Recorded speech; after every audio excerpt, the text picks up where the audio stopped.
Когато използваме водна помпа за къща или поливна система, не е препоръчително тя да работи постоянно.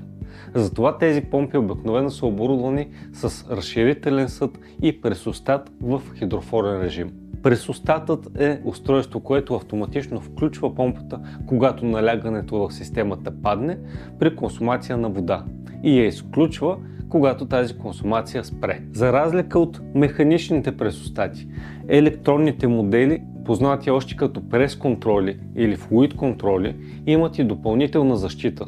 Те спират работата при липса на вода, за да предпазят оборудването от повреда. Повечето модели стартират помпата при около 1 бар и половина и при първото пускане запаметяват максималното налягане.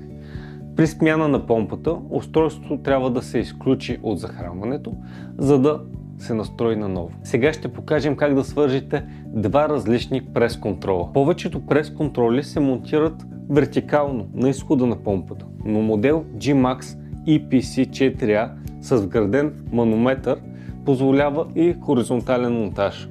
От изхода на периферната помпа поставяме коляно. Към него завиваме прес-контрола.